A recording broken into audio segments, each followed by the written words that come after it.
Coming up pour ce D-Moving, une Alfa Romeo qui pour les puristes n'est pas une vraie Alfa. Des routes magnifiques entre Alpes, lacs et vignobles. Une ligne de Toblerone de béton, pas de chocolat. Quelques mots à propos du domaine viticole de la Colombe. Et puis la route, mon drôle d'accent et une pause car l'Alfa aussi réclame à boire.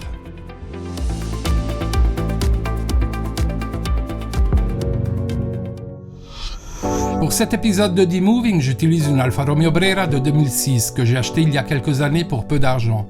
Car oui, par ici aussi, les Alfas se déprécient très vite. Pour les alfisti, les puristes, la Brera n'est pas une vraie Alfa, et je les comprends. Mais je l'aime, j'ai voyagé avec elle, je la trouve belle. Je la conduis avec beaucoup de plaisir, surtout grâce à sa tenue de route.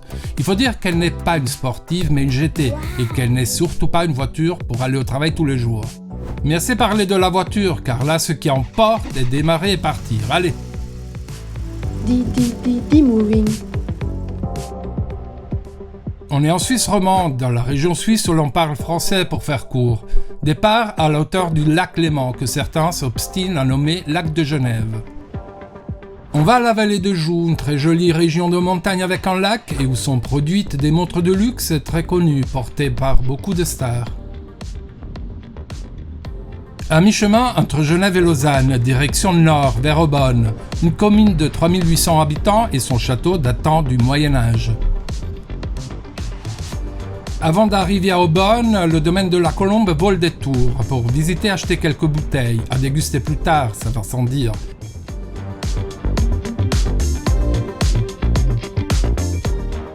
La Colombe est un très beau domaine que j'aimerais bien vous montrer une prochaine fois si j'en aurai la possibilité dans un D-Moving.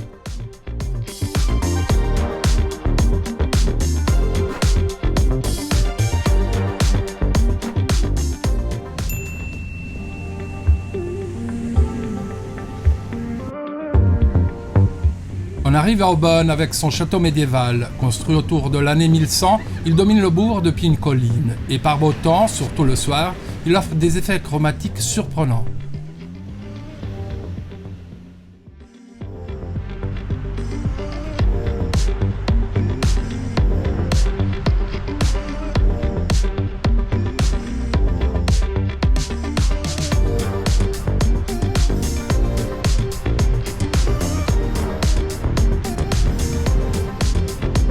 Là, on emprunte un tronçon de la route du vignoble de la Côte, une très belle route de 50 km entre Nyon et Morges.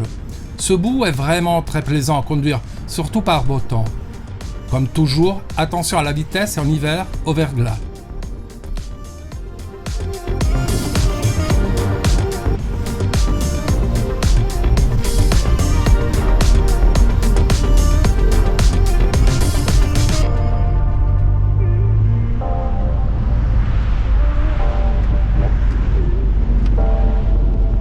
Ici à gauche du virage des Toblerone. Ce sont des blocs de béton de 9 tonnes chacun. Ils ressemblent à la forme du Toblerone, d'où leur nom, et composent une ligne de fortification construite au début des années 40, pendant la mobilisation suisse lors de la Deuxième Guerre mondiale.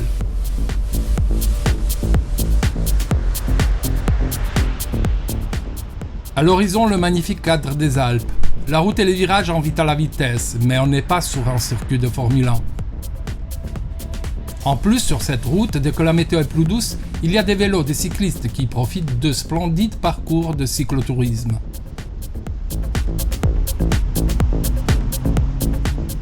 Et puis, pourquoi aller vite ? Regarde autour de toi, à chaque saison, le paysage offre des vues magnifiques.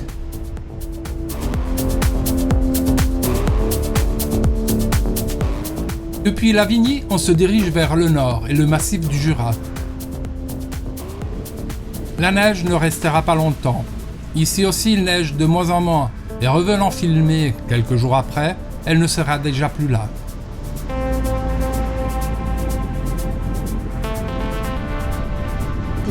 D-Moving. Conduisant avec la neige autour, les pensées s'activent et se mélangent. Le vol d'un oiseau traverse ma vue. Et mon accent, cet accent bizarre que j'ai lorsque je parle français, j'ai d'abord appris l'italien quand j'ai grandi dans la région suisse italienne, dans le canton du Tessin, au sein d'une famille émigrée du sud de l'Espagne. J'ai appris le français plus tard, façon romande ou suisse si l'on préfère.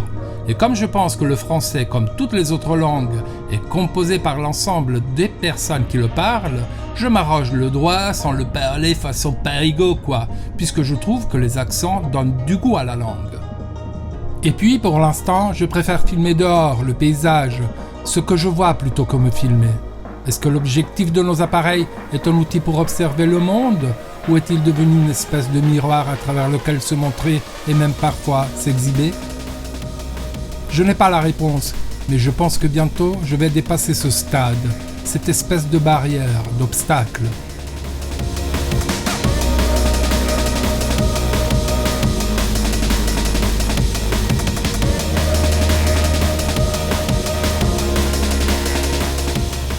Tandis que le mental joue avec son accélérateur, tout reste tout de même concentré au volant.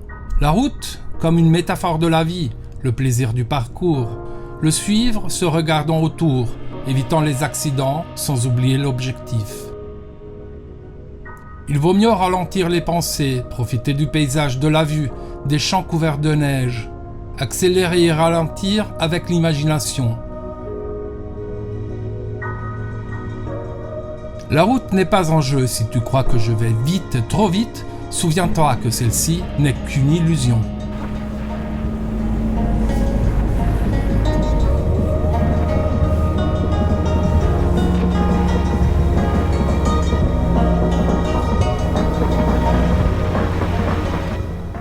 Est-ce que parfois il t'arrive aussi de ressentir une sensation qui se transforme dans la conviction d'avoir oublié quelque chose ? D'avoir commis une erreur, au point que ton esprit et ton corps t'invitent puis te poussent à revenir sur tes pas. Là où tu ne sais plus si tu t'es trompé de direction ou si c'est la voie qui t'a choisi. C'est ce qui m'est arrivé sur ce tronçon, au point où j'ai oublié de te dire que si tu t'abonnes à la chaîne, tu me soutiens beaucoup et je t'en remercie.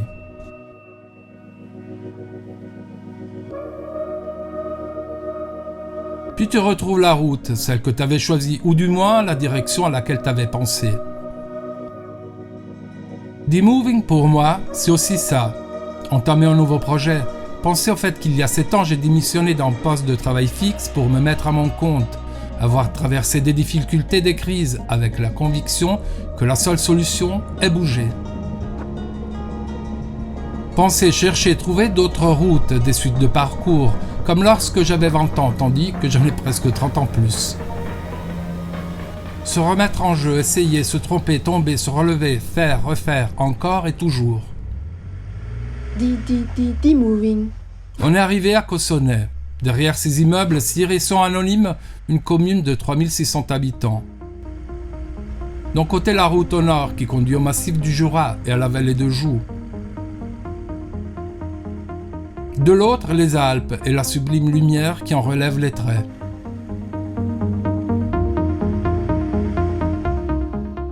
Cette route conduit au col du Molandru à presque 1200 mètres, en passage obligé depuis ce point pour aller à la vallée de Joux.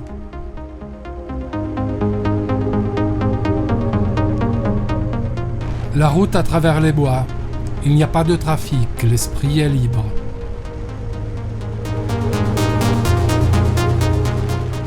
C'est le moment pour profiter de la route, de la lumière, du paysage qui s'étend, de l'espace autour, baissant un peu la vitre pour laisser passer un filet d'air glacial.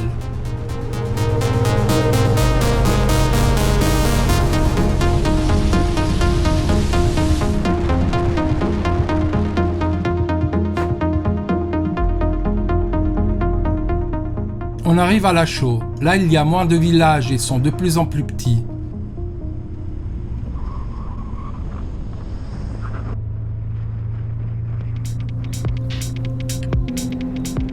Ce territoire se consacre à l'agriculture qu'il adore, où domine la patate et les cultivations adaptées au climat assez rude de la région.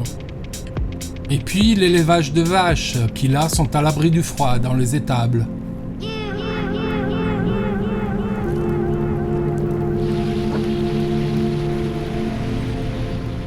Selon les experts, la neige qui couvre les champs n'est pas suffisante pour les hydrater profondément et donner un apport décisif aux réserves d'eau. Tu te dis que si d'un côté ici l'eau semble ne pas manquer, de l'autre la question est très certainement liée à une chaîne de cause-effet qui frappe les territoires plus chauds ou plus au sud, où les problèmes de sécheresse sont toujours plus fréquents et graves.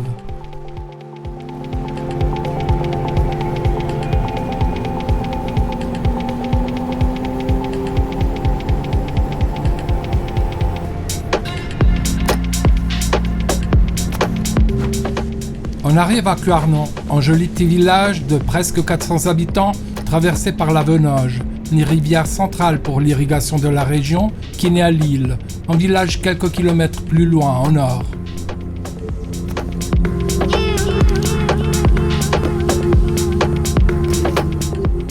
La route qui monte jusqu'au col du Molandru, conduisant ensuite à la vallée de Joux, est là derrière ces nuages foncés.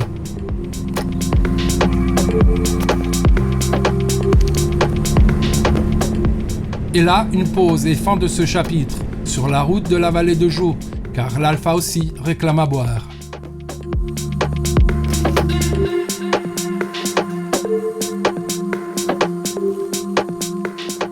Dans le prochain épisode, en route vers la vallée de Joux. Le pont, au village au bord du lac de Joux, qu'il y a quelques années glacé chaque hiver. Un triathlon de fou qui a lieu ici l'été, natation dans le lac, mountain bike et course en montagne. La production de montres de luxe dans la région. Un très joli col à 1500 mètres et quelques autres choses.